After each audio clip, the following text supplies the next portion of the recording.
Hi guys, Adele here. We are talking about the lunge today. So there's two things we need to talk about.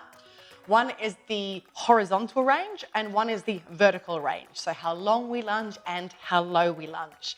How low we lunge, well, that's really important. It's going to come down individually to your flexibility. Okay, so you actually may not get as low as what we would technically call correct at the moment. And that's okay.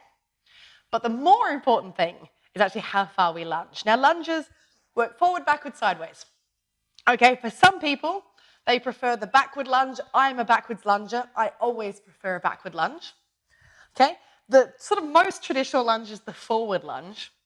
The difficulty with it, of course, is you have to significantly de-accelerate. Otherwise, this is what happens.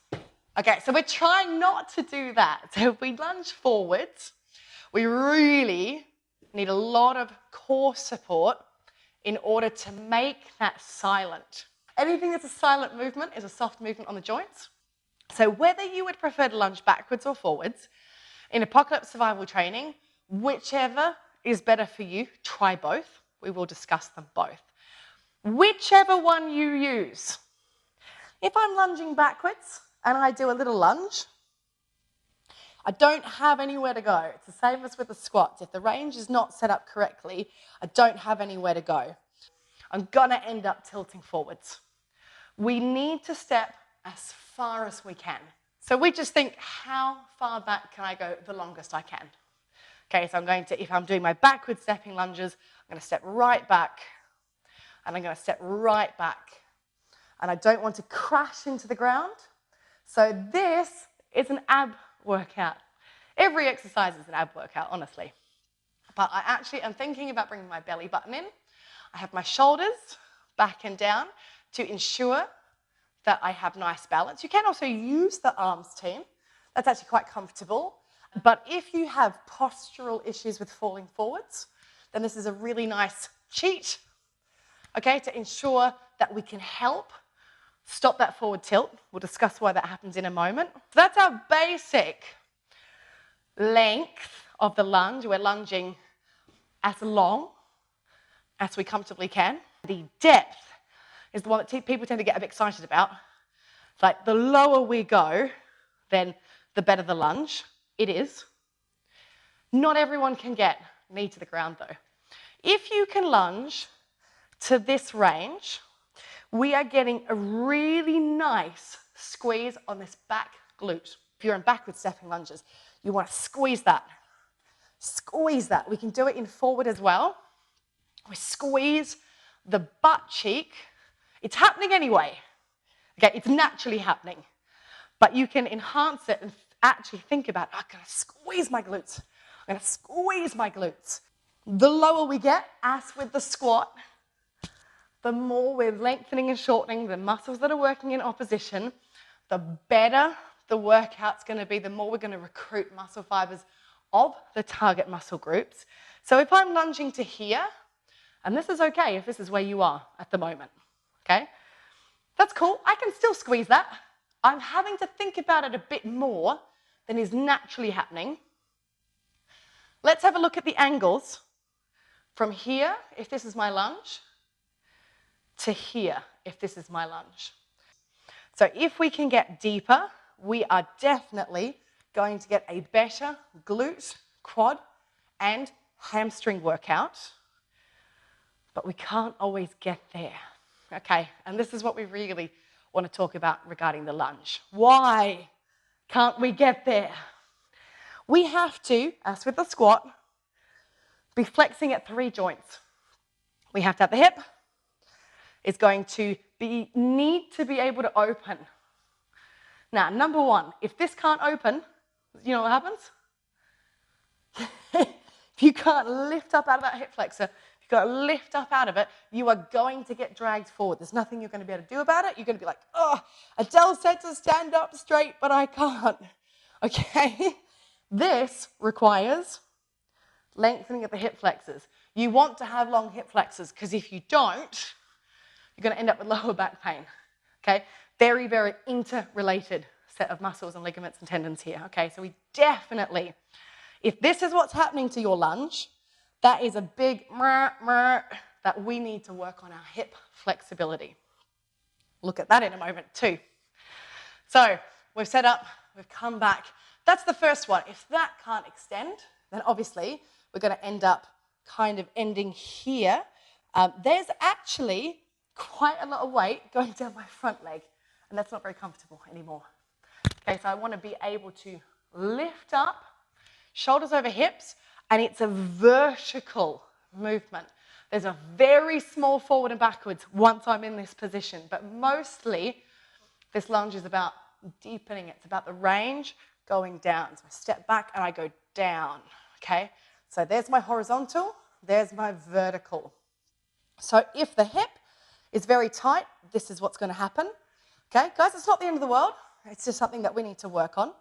But if we can, we've got those shoulders over the hips, and if we want to, we can actually actively assist that by putting the hands back. Knees and ankles. So you can see there's quite a lot going on in that back foot. I have to be able to get the heel right up, which means I need to have some flexibility in the foot. Okay, the ankle joint, it's not massive, it's not as big as what's happening in a squat, but you can see that as my knee tracks lower, okay, then that ankle joint is going to need to be able to release that motion. Knee pain in lunges is almost always quad pain. When we have pain in a joint, the source of the pain is often upstream. Okay, if you have arthritis, if you've got an ACL injury, if you ran into a brick wall, like if there's an injury, okay, that's different. But if you are, to your knowledge, perfectly sound in your legs, you don't have any injuries or arthritis, and your knees hurt, it's all of this stuff up here. Okay, so we might need to do some quad stretching and some hip stretching in order to improve our lunge. So I'll give you some stretches for that at the end. You are never in a hurry in AST. Okay, even when Hardman's yelling at you, you are not in a hurry. So we always coach range and technique over timing. So if this is how long it takes you to lunge, good for you. Okay, it's much better than this. I mean, if you look at me do this, hey, I'm getting loads of reps in, but how much am I moving the muscles? How much am I working my glutes? How much am I working my hamstrings? How much am I working my core? If I'm keeping it all really small range, it's not a lot of deacceleration coming down. This versus this, which one do you think's better? I think just from looking, you can start to get quite a good idea. Now we're going to talk about some perfection cues and some advancements. So I can stand up, take a break, or I can stay down, think about how much more work my legs are now getting, okay? I'm keeping that tension on all of these muscles. So guys, if you want to go more powerfully into your lunge, don't stand up, keep it low, get kind of stealth lunged. And the most advanced one, I'm pretty sure Hardman does suggest this because it's crazy, is the jump lunge. Back, back, in and out. Okay, guys, this is a much softer advancement. If you want to go the full split, okay, it's a lot tougher, and so much of it is this. It's not falling forward. It's not dragging down onto that front leg. It's not going, because how horrible does that look? Probably as bad as it feels. So this is all floating.